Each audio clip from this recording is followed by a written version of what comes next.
சுடரோட இறப்பின் பின்புலத்துல என்ன நடந்தது? யாரு இருக்கிறாங்க? அப்படிங்கிற விஷயத்த கூடி சீக்கிரம் கண்டுபிடிக்கணும். இந்த ஸ்டோரிக்கு ஒரு ஃபுல் ஸ்டாப் வைக்கணும் அப்படின்னு சொல்லி நீங்க நினைச்சீங்கன்னா, இந்த வீடியோவுக்கு லைக் பண்ணி உங்களோட கருத்துக்கள கமெண்ட்ல தெரியப்படுத்துங்க.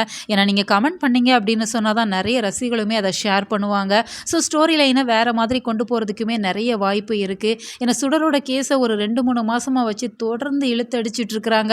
இந்த ஸ்டோரி லைன ஸ்டாப் பண்ணுங்க. அடுத்ததா விஜய், மல்லி, வெண்பாவ வச்சு வேற ஒரு ஸ்டோரி லைன் கொண்டு வந்தாங்க அப்படின்னு சொன்னா ஸ்டோரி ரொம்பவே சூப்பரா இருக்கும். ஏன்னா உண்மையான குற்றவாளிய நெருங்கிட்டாங்க. அப்பாடா இந்த வீக்ல கண்டுபிடிச்சிருவாங்க அப்படின்னு சொல்லி பார்த்தா, அதற்குள்ள ஏதாச்சும் ஒரு சிக்கல் வருது அப்படிங்கிற மாரி தான் காமிக்கிறாங்க. இப்ப கதிரேசன் தான் உண்மையான குற்றவாளியா இருப்பாங்க அப்படின்னு சொல்லி நாம எதிர்பார்த்தா, இப்ப கதிரேசனும் உண்மையான குற்றவாளி இல்ல அப்படிங்கிற மாரி தான் இப்ப ஸ்டோரி லைன கொண்டு வந்திருக்கிறாங்க.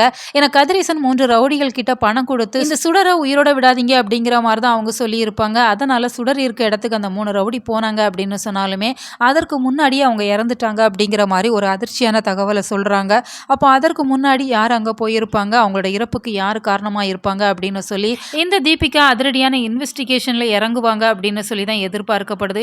ஏன்னா விஜய் மல்லிய பத்தி நம்ம எல்லாருக்குமே தெரியும். அவங்க யாருக்குமே எந்த விதத்திலுமே துரோகம் பண்ண மாட்டாங்க அப்படிங்கிறதால, இந்த கேஸ்லயுமே அவங்களுக்கும் இதுக்கும் சம்மந்தம் இல்ல. இப்ப கதிரேசனுக்குமே சம்மந்தம் இல்ல அப்படிங்கிறப்ப, அடுத்ததா வேற யாரு செஞ்சிருப்பாங்க? நிச்சயமா இந்த ராஜி ரகுவா இருக்கிறதுக்கு தான் 100% வாய்ப்பு இருக்கு அப்படிங்கிற மாரி தெரியுது.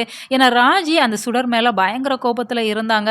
ஏன்னா ரேணுகாவோட இறப்புக்கு இந்த ராஜி தான் காரணம் அப்படிங்கிற விஷயத்த சுடர் தெரிஞ்சுக்கிட்டாங்க அப்படிங்கிறதால 50 லட்ச ரூபாய் பணம் வேணும் அப்படிங்கிற மாரி இந்த ராஜிய மிரட்டியிருப்பாங்க. ராஜியுமே ரகுவோட உதவியோட அங்க கத்தியெல்லாம் வாங்கியிருப்பாங்க அப்படிங்கிறதால இந்த சம்பவத்துல நிச்சயமா அவங்க 2 பேருக்குமே தொடர்பு இருக்க தான் செய்யும். ஸோ அப்கமிங்ல நிச்சயமா பல எதிர்பாராத அதிரடி திருப்பங்கள் காத்து இருக்கு. வெயிட் பண்ணலாம். உங்களோட கருத்துக்கள கமெண்ட்ல தெரியப்படுத்துங்க.